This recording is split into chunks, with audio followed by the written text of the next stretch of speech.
Fox 35 News starts now with a weather alert. Smokes! Well, Mother Nature showing off her strength on the Central Florida coast today. Strong storms tearing through Brevard County this evening, including a possible tornado touching down in Brevard County. That same system brought a lot of lightning to our area. A boater was killed when he was struck by a bolt near the Penita Causeway in Melbourne. Then, about 30 minutes away, as many as 35 homes were damaged when that possible tornado touched down near Mico. We have live team coverage on today's storms. Our Fox 35's Jessica Ely is in that Brevard County neighborhood that is dealing with some significant damage. But we begin tonight with Fox 35 storm team meteorologist Ian Cassette. And Ian, you're pretty confident that a tornado did touch down.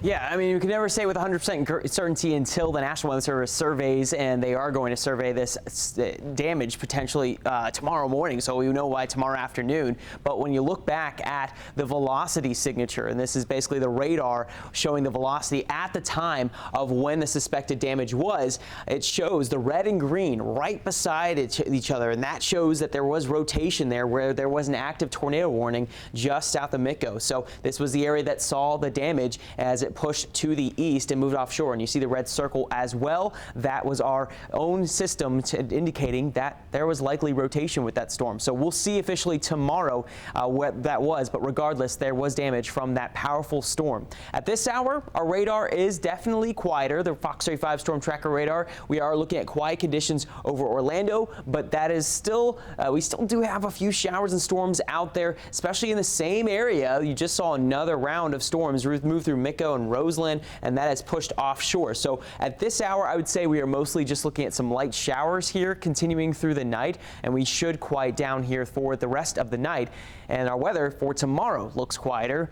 All of this driven by a cold front, and you're going to feel that tomorrow at the bus stop. Temperatures will be fine in the 60s, but into the afternoon, we only warm to 80 degrees. It will feel cooler outside with some drier air. I'll have a full look at that forecast for you, including more on what we can expect in the week ahead coming up.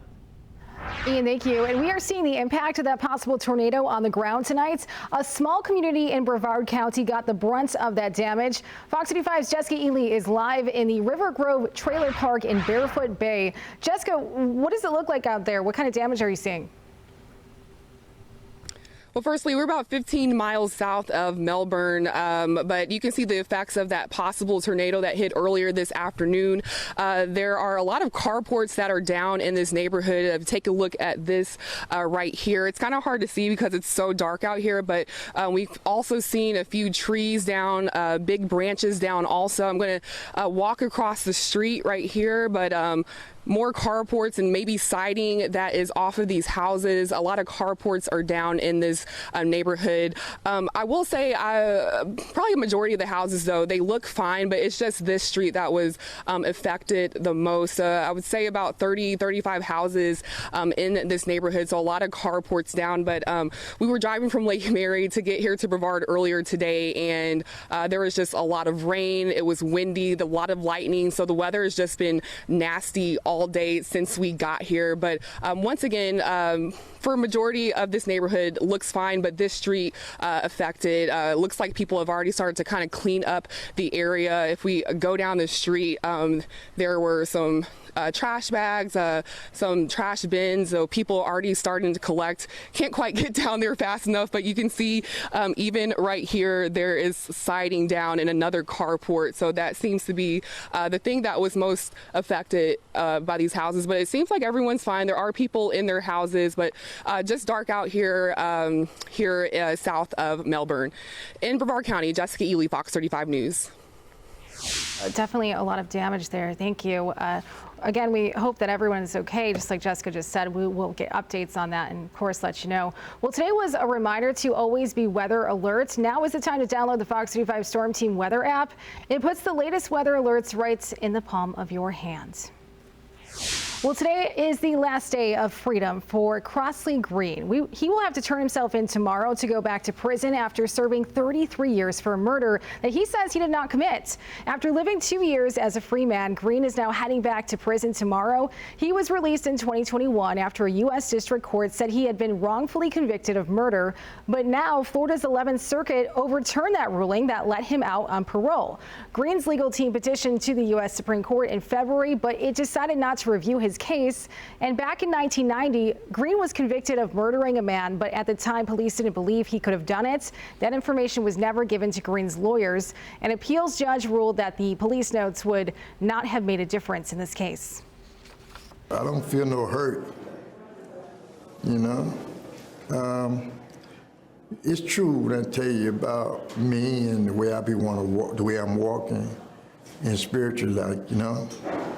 And anytime I got that going for me, like now, it's hard to get me to get angry. This case has gotten a lot of national attention, with Kim Kardashian actually sharing it on Twitter, asking for Green's case to be overturned.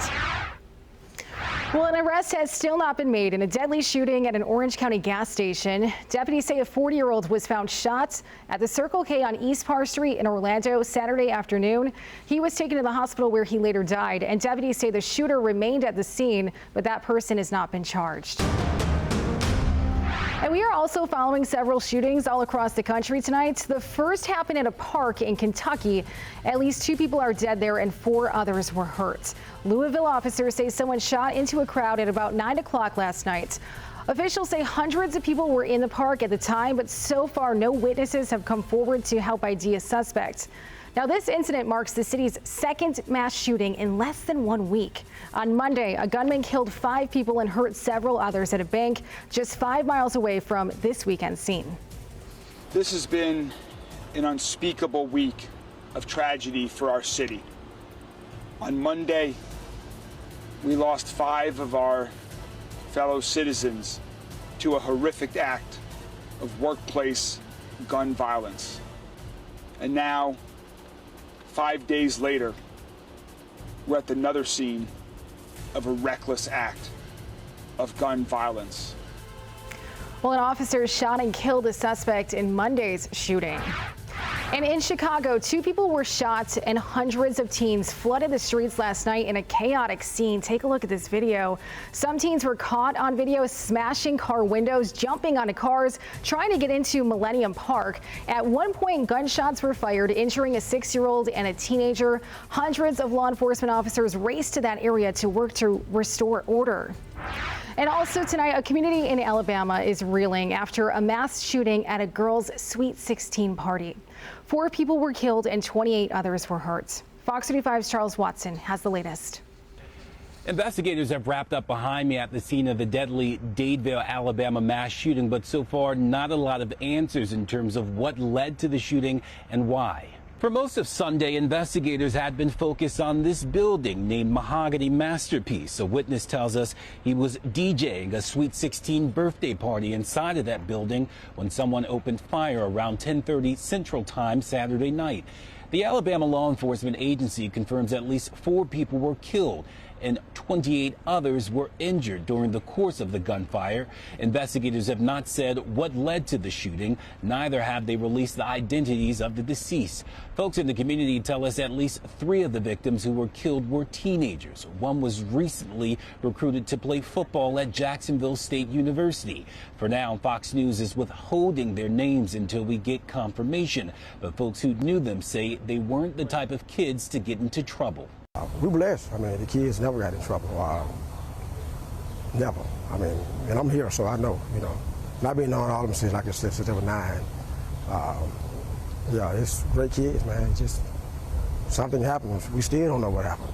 As for the other victims, many were transported to an area hospital where they were treated and released. Others had to be transferred to different hospitals that could better treat their gunshot wounds. Meantime, President Biden released a statement offering his and the First Lady's prayers. The president goes on to say, quote, "This is outrageous and unacceptable. Americans agree and want lawmakers to act on common sense gun safety reforms. Instead, this past week, Americans saw national Republican elected leaders stand alongside the NRA in a race to the bottom on dangerous laws that further erode gun safety.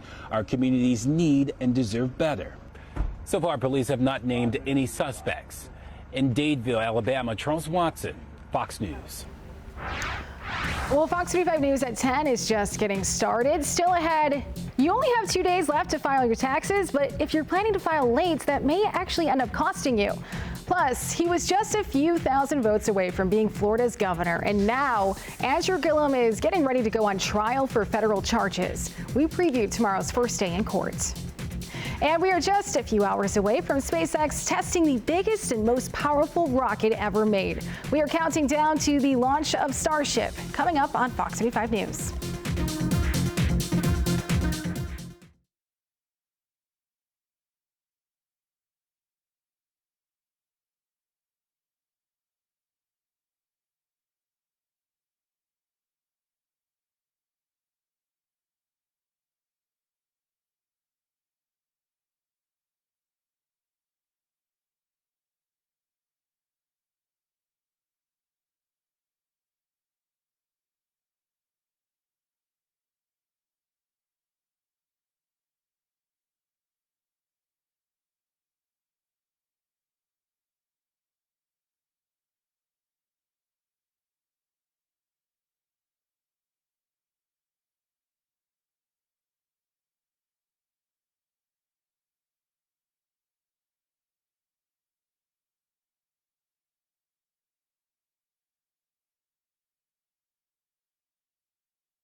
SpaceX has cleared its final hurdle for launching its new giant Starship from Texas. The Federal Aviation Administration issued the long-awaited license on Friday.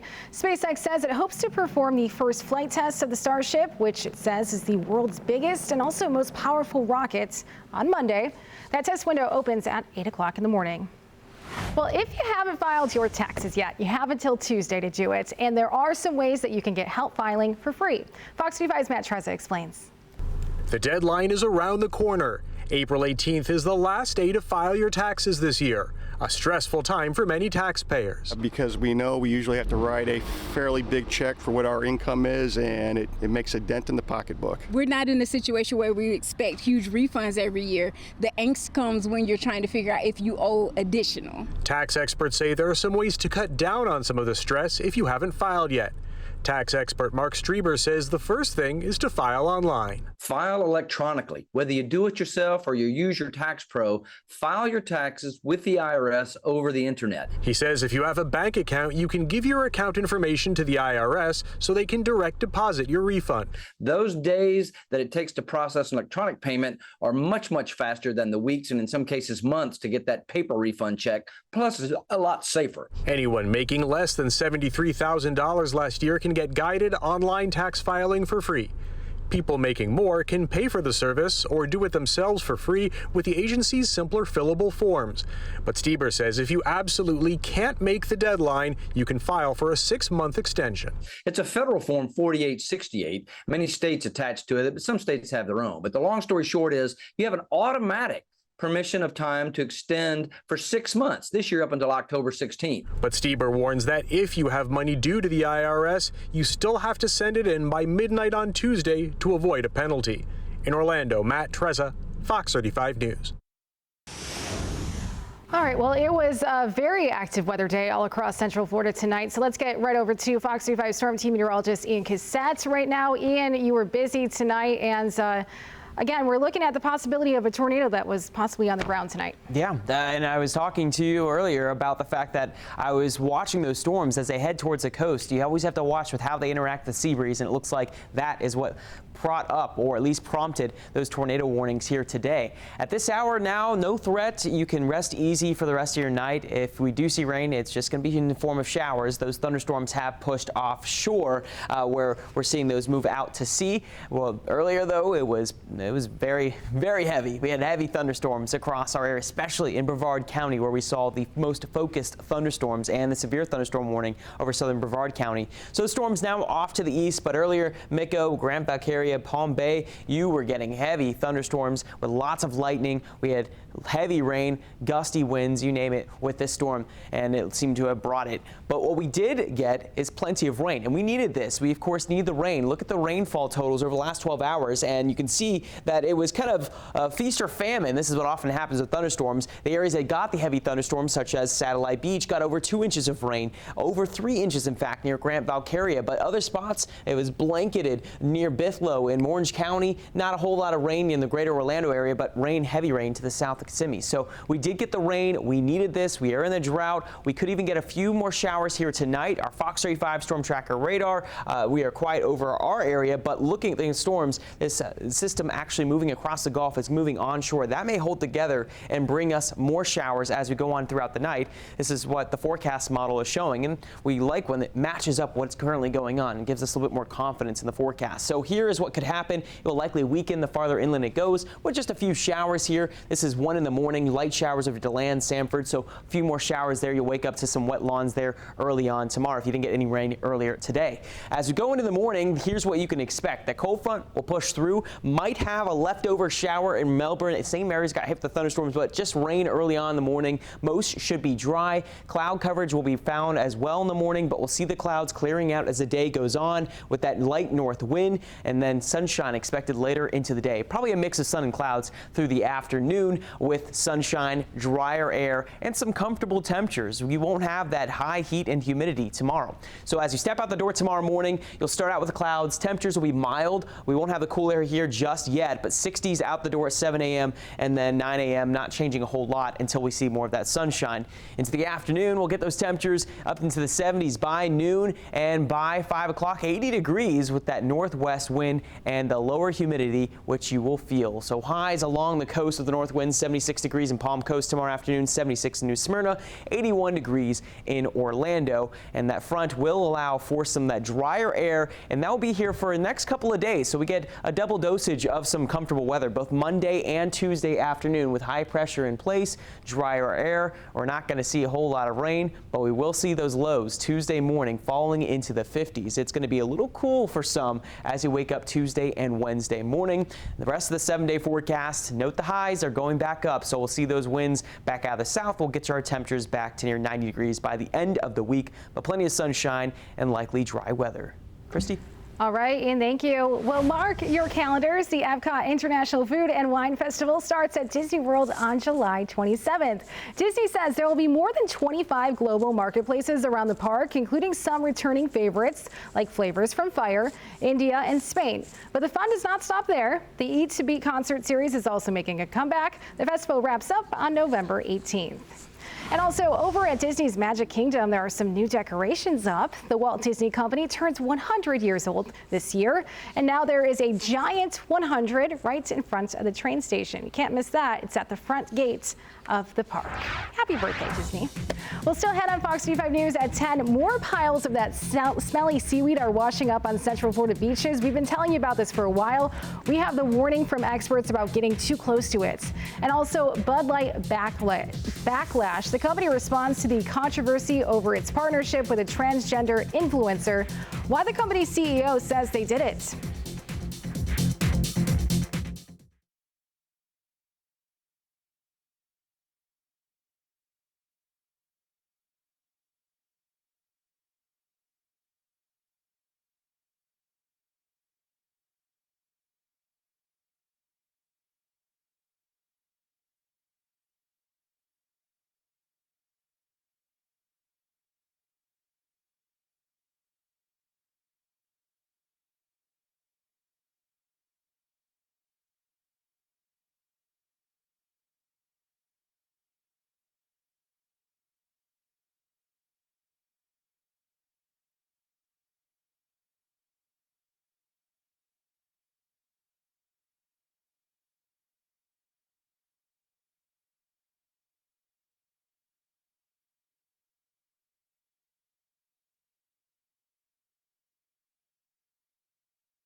The Cocoa Beach Air Show wrapped up today with the Air Force A-10 Thunderbolt II demo team taking part this year. The crew's newly named captain actually grew up in the Melbourne area and graduated from Florida Tech. It's really cool to be able to come back to where I was born, where my family is now, and then with my dad being here is just like an awesome experience being an alumni from here. Obviously for my master's degree online, but kind of full circle moment is pretty awesome for me. Well, get this. Lindsey Johnson is only the third female Air Force demonstration pilot ever. She says she was excited to reconnect with family and friends in the area. Congratulations to her. That's great. Well, the giant seaweed mass in the Atlantic Ocean that we've been telling you about for a while now, it's showing up on more Florida beaches now. It stretches for 5,000 miles and it can be seen from outer space. And now our beaches are preparing for the onslaught. Fox 35's Esther Bauer has more. Here at Cocoa Beach, seaweed is starting to pile up on shore. This is one pile we found. You can see people are trying to find where they can sit in between mounds of seaweed. It's a tricky situation, trying to keep the beach clean while protecting wildlife on shore. The county says it's monitoring the seaweed washing up and starting to track turtle nests nearby. If they need to start removing the seaweed, the county wants to make sure they keep the nests safe. People visiting aren't letting the plant get in the way of their vacation. I'm a vibrant dude, so it's not really dampening mine, but I can see where it would be a problem for some. You know, it's kind of restrictive on you moving around and stuff, and you think about your kids and pets if you may have them walking through all of that. The county says they are concerned and trying to track if a large blob of seaweed could end up on Brevard's 72-mile stretch of beaches. They're working with Keep Brevard Beautiful to make sure plans are in place for proper removal. Now at this time, we aren't really smelling any odor from the seaweed, but it's here and seaweed season is officially underway. We're here at Cocoa Beach. Esther Bauer, Fox 35 News. Well, next on Fox 35 News at 10, 4 years ago, he was the rising star of the Democratic Party, and now Andrew Gillum is preparing to go on trial. Opening statements begin tomorrow in his federal case. We'll break down the charges he's facing. And also, a former NFL player takes on a new role off the field, why he's urging others to become organ donors. But first, we're saving you some money with the Fox 35 Pump Patrol. Gas is $3.41 a gallon at the Murphy USA on Johns Lake Road near Citrus Tower Boulevard in Claremont.